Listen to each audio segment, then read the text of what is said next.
जय हिंद खिलाड़ियों। आज हम लोग जानेंगे क्या होती है आसमानी बिजली, कैसे होती है, किस प्रकार से होती है, कैसे गिरती है और इससे बचाव के उपयोग क्या हैं, क्या उपाय हैं इनसे बचने के। सारी चीज़ें आज हम लोग जानने वाले हैं एकदम बेसिक तरीके से। चलिए खिलाड़ी देखते हैं, एकदम शुरू करते हैं। आज समझते हैं आसमानी बिजली क्या होती है। बच्चा आप जानते हैं कि जब भी आसमानी बिजली गिरती है मतलब ये बारिश के टाइम पर ही गिरती है, जब भी बारिश होती है तभी गिरती है। अब एक बात आप जानते हैं, जब भी बिजली गिरती है तो सबसे पहले आपको उसकी लाइट दिखाई पड़ती है, इसके बाद आवाज़ आती है।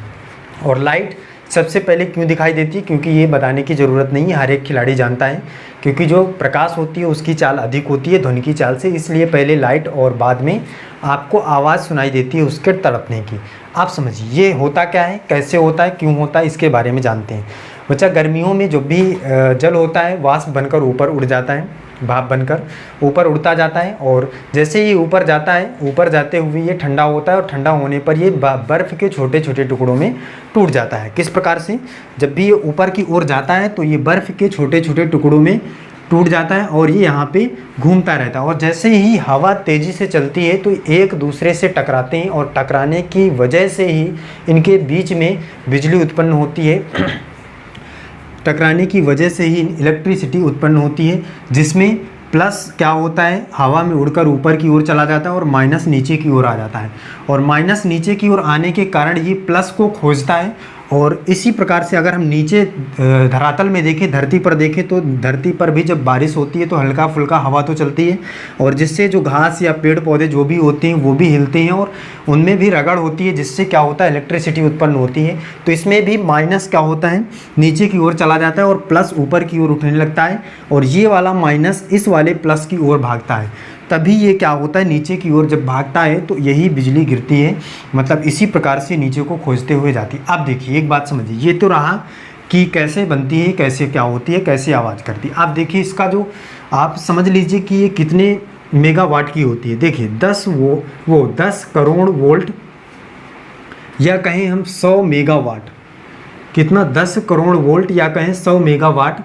और हम जो घर में बिजली यूज करते हैं 220 वोल्ट की यूज करते हैं। बच्चा देखिए कितनी तेज़ी से ये इसमें बिजली होती है। करंट इसका क्या होता है, 10,000 एम्पियर का होता है। कितना होता है करंट, 10,000 एम्पियर का। जबकि हम घर में यूज़ करने वाले करंट को 5 एम्पियर में ही फ्रिज, कूलर, वॉशिंग मशीन, जितने भी चीज़ें यूज़ करते हैं सारी चीज़ें हम लोग चला लेते हैं। कितने में, 5 एम्पियर। आप समझ सकते हैं आप कितनी तेज़ी से इसका करंट होता है। Heat 27,000 degree Celsius. कितना होता है बच्चा इसका हीट, 27,000 डिग्री सेल्सियस। सूर्य का ताप कितना होता है, 6,000 डिग्री सेल्सियस होता है। आप समझ सकते हैं कि कितनी तेज़ी से इसका हीट होता है। अब टाइम क्या होता है, टाइम इसका बहुत कम होता है, 0.005 सेकंड होता है। मतलब एकदम मिली सेकंड में होता है, इसलिए ये घातक कम होती है। मतलब इसमें कम संभावनाएं होती हैं क्योंकि टाइम इसका बहुत ज़्यादा कम होता है, थोड़े समय के लिए होता है। अब बच्चा देखिए इतनी चीज़ें आप समझ गए होंगी कितनी तेज़ी से होती है, इसलिए ये बहुत ही घातक होती है। अब एक बात और जानिए, अब आप जानते हैं कि इससे जो बिजली होती है, जो आसमानी बिजली होती है, गिरती है, तो इसको बचाव कैसे किया जा सकता है, उपाय क्या है इसकी। देखिए समझिए एक बात, सबसे पहले तो आप देखे होंगे जैसे कि अगर आप फ़ोन पर बात कर रहे हैं या टावर, सबसे पहले जानते हैं टावर जो होता है, ये सबसे पहले टावर जो होता है इसके ऊपर आपने देखा होगा इतना बड़ा सा राड आपको दिख रहा होगा कि राड ऊपर लगा होता है। वो किस लिए लगाया जाता है बच्चा, या बड़ी बड़ी बिल्डिंगों के ऊपर आपने देखा होगा कि इतना बड़ा राड लगा होता है। और वो राड ही नहीं केवल लगा होता है, उस राड से और उस राड को क्या कहते हैं, लाइटनिंग रॉड। क्या कहते हैं, लाइटनिंग रॉड। और ये कॉपर का बना होता है। कॉपर का इसलिए बना होता है क्योंकि ये बिजली को एब्जॉर्व करता है और इससे तार जोड़कर उसे ज़मीन में छोड़ दिया जाता है। क्यों ज़मीन में छोड़ दिया जाता है, क्योंकि धरातल पर कितने भी वोल्ट का करंट आप दीजिए वो नीचे लेकर चला जाएगा, वो उससे कोई इफेक्ट नहीं होगा।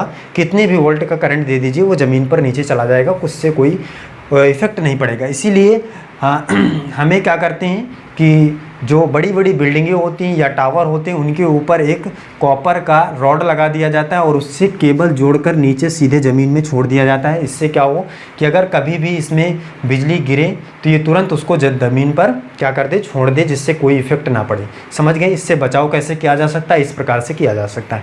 अब देखिए कहाँ कहाँ पर ज़्यादा गिरने की संभावनाएँ होती हैं बिजली को, बिजली की गिरने की संभावनाएँ कहाँ कहाँ पर होती हैं। जैसे देखिए अगर कोई व्यक्ति फ़ोन पर बात कर रहा है, बारिश के टाइम पर अगर कोई व्यक्ति फ़ोन पर बात कर रहा है तो उस जगह पर बिजली गिरने की संभावनाएं ज़्यादा हो जाती हैं। क्यों? क्योंकि फ़ोन टावर से कनेक्टेड होता है और टावर और फ़ोन के बीच में इलेक्ट्रिसिटी जो उत्पन्न होती है उससे, आप देखिए ये गिरती क्यों है, मैंने पहले ही बता रखा है कि माइनस प्लस को ढूंढता है, माइनस प्लस को ढूंढता है और ये माइनस खोजते हुए जहाँ पर भी ये प्लस को पा जाएगा वहीं पर सबसे पहले गिर जाएगा। अब बच्चा आपने सुना होगा कि ये पेड़ों के पास ज़्यादा गिरती है। पेड़ों के पास क्यों गिरता है भाई? और पेड़ों में से दुधारू पेड़ों के पास ज़्यादा, जिसमें जैसे आपने सुना होगा बरगद हो गया जिसमें दूध निकलता है। इसमें क्यों? क्योंकि वो हमेशा गीला रहता है, उसमें ज़्यादा, अगर हम कहें कि वो ज़्यादा गीला रहता है, उसमें अगर आप पत्थर मारते हैं तो दूध निकलता है उससे, तो गीला रहता है इसलिए। अब जैसे ही ये माइनस प्लस को खोजेगा तो सबसे पहले, अब मान लीजिए धरातल में नहीं जाएगा, अब पेड़ ऊपर पड़ गया तो सबसे पहले इसी में गिर जाएगा क्योंकि यहीं पर उसको प्लस मिल जाएगा भाई। और अगर उसके ऊपर भी कोई वस्तु उसको मिल गई, कोई चीज़ ऐसे मिल गई जिसमें प्लस पा गया तो वह वहीं पे गिर जाएगा। इसीलिए अगर आप फ़ोन पर बात कर रहे हैं तो सबसे पहले वो ज़मीन पर ना जाकर आपके ऊपर गिर सकती है क्योंकि आपके पास वो प्लस पा जाएगा। समझ रहे हैं? तो पहला तो फ़ोन पर बात बिल्कुल नहीं करना है जब भी बारिश का सीजन हो, तड़प रही हो बिजली और आपको दिखाई दे रही हो इस टाइम। देखिए और कैसे हो सकता है, और जहाँ पर पानी ज़्यादा भरा होता है, तालाब वगैरह नदी वगैरह होती है, वहाँ पर भी ये बिजली गिरती है तो वहाँ पर भी आपको नहीं रुकना है। जहाँ पे पेड़ हो वहाँ पे भी नहीं रुकना है। क्यों नहीं रुकना है? क्योंकि मैंने बताया कि पेड़ से ये प्लस पा जाता है ऊपर और पेड़ के नीचे गिर सकती है। अब देखिए पेड़ के नीचे गिर सकती है, पेड़ के पास भी नहीं रहना है, ना तो फ़ोन पे बात करना है, ना जहाँ पे नदी तालाब हो वहाँ पे रहना है, ना पेड़ के नीचे रहना है। सबसे पहले सेफ़ कहाँ पे रह सकते हैं आप? अगर आप अपने घर में हैं तो एकदम सेफ़ है, घर के अंदर रहिए, सेफ़ रहेंगे। या अगर आप कहीं रास्ते में हैं तो आप, अगर आपके पास कोई वाहन है, चारपहिया वाहन है, उसके अंदर रहिए, उसके अंदर तो आप बिल्कुल सेफ़ रहेंगे। सबसे सेफ़ उसी में माना जाता है अगर आप उसके अंदर हैं। क्यों? क्योंकि इसकी जो बॉडी होती है वो इतनी चिकनी होती है तो उसमें अगर बिजली गिरेगी तो वो फिसल कर नीचे ज़मीन से चली जाएगी और अंदर आप एकदम सेफ़ रहेंगे। समझ रहे हैं? तो सबसे पहला कि आपको फ़ोन पर बात नहीं करना है, और दूसरा कि पेड़ पौधों के पास नहीं रहना है, तीसरा जहाँ पे तालाब हो, पानी हो, वहाँ पे नहीं रहना है, चौथा अगर आप खुले आसमान के नीचे, मतलब दूर दूर तक ना पेड़ है, ना तालाब है, ना कुछ है, खुला हुआ है, तो आपको वहाँ पे रहना है, लेकिन भागना बिल्कुल नहीं है। क्यों नहीं भागना है? क्योंकि इसकी स्पीड बहुत तेज़ होती है, अगर आप भागेंगे तो आपके ऊपर ही गिर जाएगी और आप ख़त्म हो जाएंगे। तो भागना बिल्कुल नहीं है। और अगर बहुत व्यक्ति हैं, बहुत ज़्यादा लोग हैं, तो एक दूसरे से 100 फीट की दूरी पर रहना है, 100 फीट की दूरी पर रहना और एकदम चुपचाप से बैठ जाना है, भागना कभी नहीं। ये इससे बचने के उपाय हैं अगर आप खुले पर हैं तो। अन्यथा अगर आप घर पर हैं तो घर की खिड़की या दरवाजे से नहीं झांकना है, क्योंकि जो लोहे की खिड़की दरवाजे होते हैं उनमें भी इलेक्ट्रिसिटी उत्पन्न हो सकती है और वहाँ पर भी गिरने की संभावनाएं बढ़ जाती हैं। तो यहाँ पे आपको इससे बचाव प्राप्त हो सकता है। अब देखिए, अब जैसे ही आप समझ रहे होंगे कि जब पेड़ के ऊपर गिरती है या अगर हम पेड़ के नीचे रहेंगे तो हमारे ऊपर भी गिर जाएगी। आप समझिए, अगर किसी भी पेड़ के ऊपर बिजली गिरती है तो उससे जितना भी एरिया प्रभावित होगा, अगर उस आप एरिया में आ जाते हैं, जैसे मान लीजिए कि अब कोई भी तार बिजली का कट के गिरता है तो जितना भी उसका एरिया होता है उसको कवर करता है। इस प्रकार से अगर आप उसके एरिया में आते हैं तो आप प्रभावित हो जाते हैं। तो उसी प्रकार से अगर आप बिजली यहाँ पे गिर रही है, आप इसके एरिया में आ रहे हैं तो आपको प्रभावित कर देगी। और बिजली गिरने पर अगर आपको हल्का फुल्का इसका प्रभाव पड़ता है तो आपके शरीर में कोई ज़्यादा नुकसान नहीं होता है, केवल इसमें से थोड़ा सा प्रभाव पड़ता है। और अगर आप इसके नज़दीकी होंगे तो आपके ऊपर पूरा प्रभाव पड़ेगा। अब देखिए, अगर आप बिजली यहाँ पर गिरी हुई है और आप इसके प्रभाव में हैं, अब ये ज़मीन में जाना चाहती है, लेकिन बारिश की वजह से, गीला होने की वजह से इतने क्षेत्र को प्रभावित करेगा क्योंकि इलेक्ट्रिसिटी इसमें भगेगी। अब यहाँ पे अगर आप यहाँ पे हैं और आपका एक पैर यहाँ पे है, एक पैर यहाँ पे है, तो आपको करंट लग जाएगा। ये आप उसमें भी जान सकते हैं, अगर बिजली का कोई तार कटकर गिरता है बारिश के टाइम पर और अगर यहाँ पे गीला हुआ है तो इतना आपका एरिया जो होगा जितना कवर करेगा, जब तक कि इलेक्ट्रिसिटी ज़मीन में नहीं जाएगी तब तक वो कवर करेगा।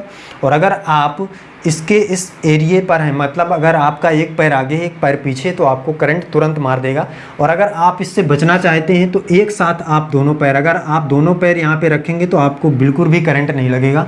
और अगर आप एक पैर आगे और एक पैर पीछे करेंगे तो तुरंत करंट लग जाएगा। इससे बचने के लिए क्या किया जा सकता है, अगर आपको पता है कि यहाँ पे इलेक्ट्रिसिटी है, बिजली है, तो आपको दोनों पैर ले से के साथ जाना है, मतलब दोनों पैर एक साथ बढ़ाना है। किस प्रकार से आप दोनों पैर को जोड़कर एक साथ आगे बढ़ सकते हैं। अगर एक पैर आगे बढ़ाएंगे तो उसी समय आपको बिजली का करंट लग सकता है। उम्मीद है आपको ये जानकारी पसंद आई होगी, समझ गए होंगे कैसे क्या होती है बिजली, कैसे गिरती है, सारी चीज़ें आप समझ गए होंगे। जय हिंद।